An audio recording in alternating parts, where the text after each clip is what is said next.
and welcome to Gierok Farms. We have an exciting day today. Today we're going to be combining corn. We got a custom guy showing up here this afternoon, so we have to get things set up for him before he gets here. We got to get the elevator set up and ready to go. So I hope you guys enjoy the video. Let's get to work.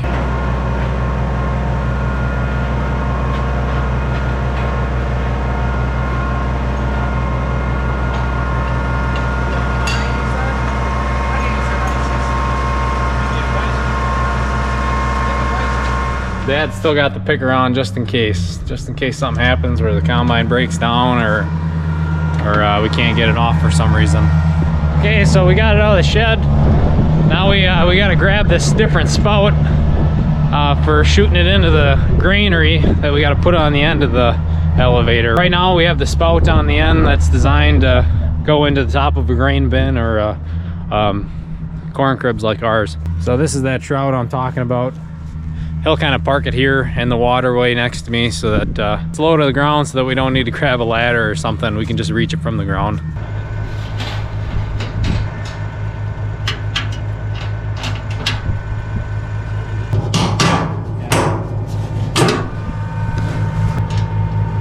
And then we don't really get those real tight, just they're actually lock nuts, but they've been undone so many times they're not even really doing what they're supposed to do anymore.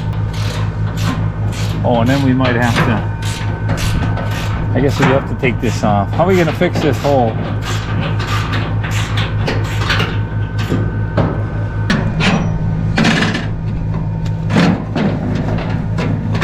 Just like that. You got to get this corrected here. You got to get it real nice here, otherwise it starts to peel back. Just so it comes up against that. And we wrap around. It usually lasts several years like that. Yeah. See how this side's on there? The elevators is I heard Kiwani, this is part of their service is to duct tape their... It was in the owner's manual. Yeah, it was. And this specific brand of duct tape, high-end stuff. You gotta have the good stuff for this. This is how you correct the problem when they don't build parts for already 40 years. There was a guy asking where you would get parts for this, and I told him there's junkyards nearby. I don't think you can find parts for this. Well, that's exactly right. You end up, what you do is you buy two old junkers to fix up one kind of junk. Yeah. My brother's got, I think, 4 of them already. He's keeping a couple of them going pretty good. What happens is the chain you can buy new, well, we did, so we replaced this chain. If you look in the flighting here, we took our grinder, our angle grinder, grind off every rivet and salvaged all our paddles. And I bought this chain, I think they call it, what, a 55 or what? But anyway, we just bought that at our implement, and then they sold me these special bolts, and we double nutted them. And some of them I think were locked, but we didn't have enough lock bolts, so we double nutted the ones we didn't have. So then we were able to get, you know, more life out of this elevator with a new chain. And we did the same thing on the drag end, on the bottom end.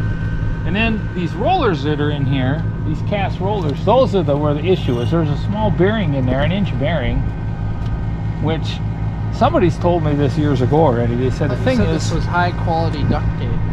Well, it isn't rated to work in 30 degree with a -10 wind chill. We just pulled it out of the shop, so yeah. Work like that either. We just pulled it out of the shop, so anyway, the steel should be warm enough. Yet. Like we were just saying, you can't buy the Kiwani duct tape. You gotta improvise. Yeah. So these cast wheels, you can't get those. That's the part that scares me. But we were able to get the sprocket set when we did the chain. And that's maybe almost 10 years ago now.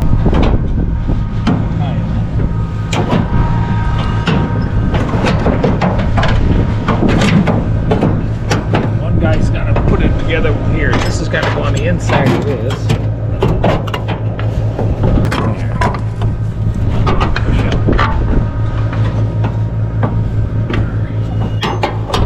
It's a lot easier if you just put one piece on at a time. It's a 3-piece system. Well, we went to a guy that used to sell these new. His dad sold them new, probably in the 70s. And I think this section right here, there's a place in Hickston. And so he's got different parts, just a lot of used stuff. He might even have a few used pieces that aren't so common left laying on his shelf. But anyway, this was a brand new piece he had laying on top of some stuff, and there was a bolt sack, you know, for the extra bolts so you could add it in. It was all rotted away, tied in with a piece of wire underneath, so he had everything brand new, and he had to look through the books, figure out what his dad paid for it, so that, and we basically just he was so happy just to get rid of it, because it's not every day somebody comes looking for stuff like that, dude. That's just a carry it.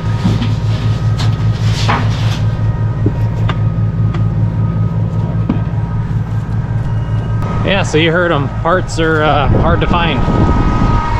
We're gonna move it over to the granary. It's pretty cold out here.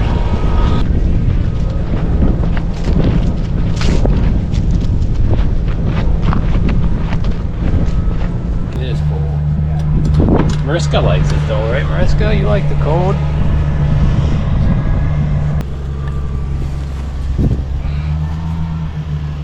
Ooh. Talk about ladylike, Mariska.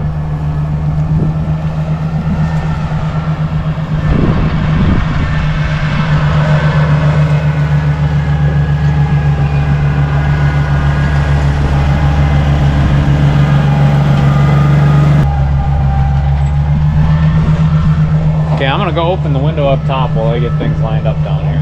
Eskimos could even stand this cold. It is pretty cold. We've had a drastic change in temperatures. It was 68, 70 degrees like 2 days ago, and now it's 30.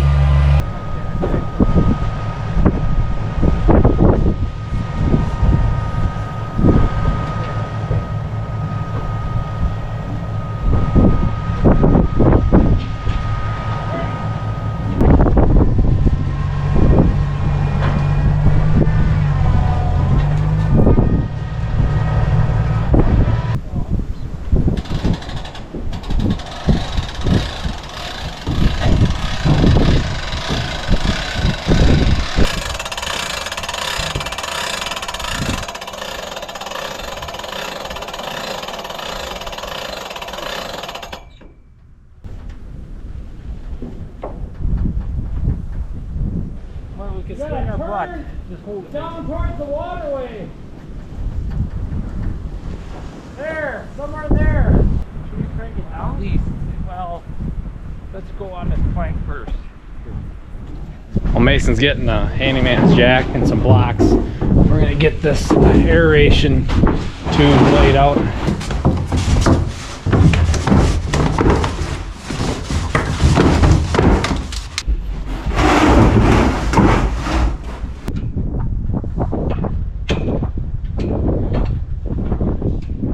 Be unloading right on our driveway here.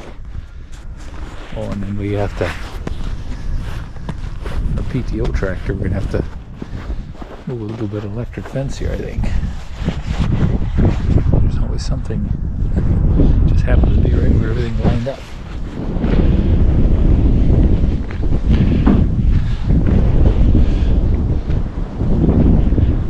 Seems like once everything gets going, looks like we'll have to take a piece of electric fence out there. But I think we'll just wait till we're ready to go. There you go. So the elevator's set up. What's the date today? November 11th? Must be, It's the weekend before deer hunting here in Wisconsin. It's the day after Veterans Day, 11th or 12th. I think it's the 12th. Cold day in the middle of November. Yep, it's the 12th. And we got 18% last week and a half ago.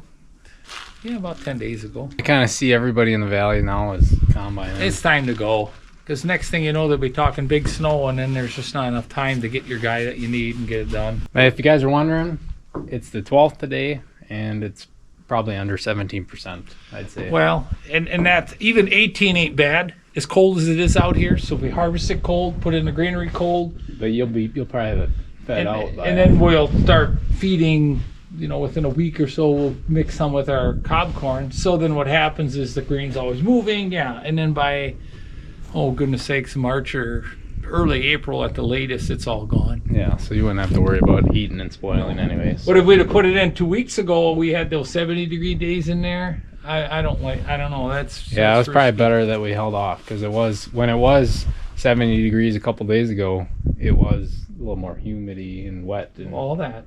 And then yeah, and then 2 days ago it was what? We had a couple 70-degree days with a bunch of rain in there too. And that's even worse. It's rare this time of the year, but if we put it in cold, that's really what makes a difference, because then you don't trap all that heat in there with it. But yeah, we got everything set up, ready to go. Now it's just time to wait for the combine. Okay, we just stopped to eat for a second, and before the food was even ready, our combine guy called and said he was at the field. So we're gonna go down there and meet up with him and hopefully keep up to him.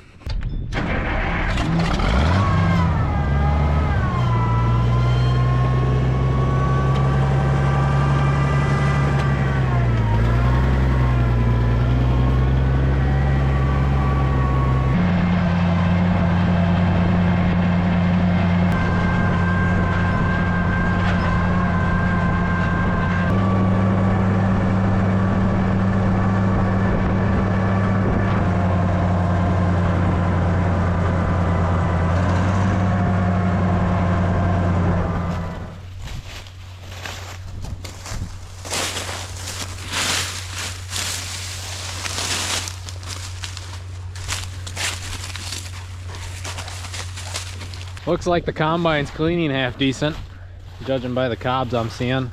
I'm gonna assume there's gonna be a little bit of header loss, especially being how brittle the stalks are getting and things like that. But super excited to see what his grain tank's looking like. This is the younger guy, started doing this custom stuff I think a year or two ago. Super excited to support him and give him a little more business. And he got a 4-row wide head for a few of his local customers, and we're super happy about that too. So hopefully this new head's working out for him and he gets plenty of business. Super excited to see this old combine in action.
Fairly clean sample. I think I'm happy with that. I think the combine's doing a great job. He's got it set right.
Okay, we got to get out the M-TA, move the electric fence, and then get the conveyor rolling.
Okay, we're gonna unhook the wagon, leave it sit here on unload without a tractor so that we can make sure that that combine doesn't need to stop.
Look at this guy.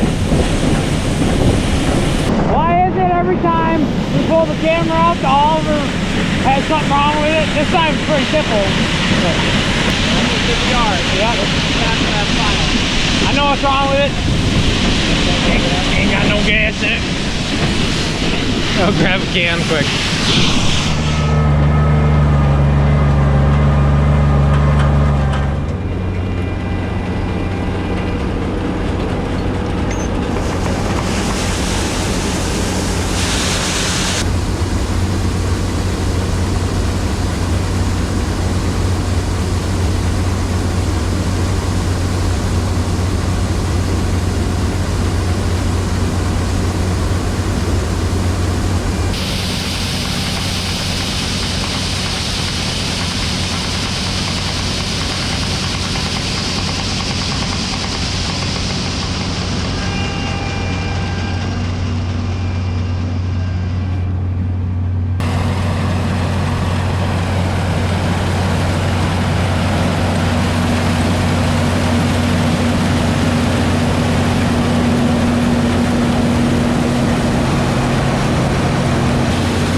combine's done, all the corn's up here and in the granary, so we're gonna pick things up and get everything put away.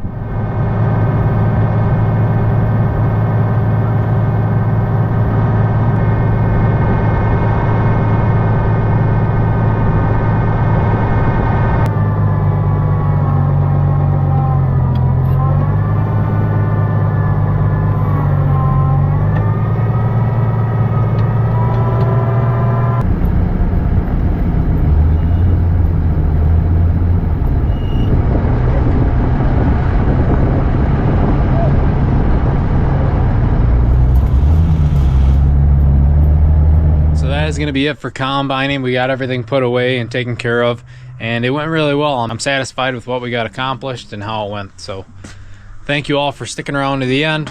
If you haven't already, make sure to like the video and leave a comment down below what you thought of that combine. What's your favorite combine? What's your favorite color? Let us know down in the comments below. That's going to be it. We'll see you in the next video.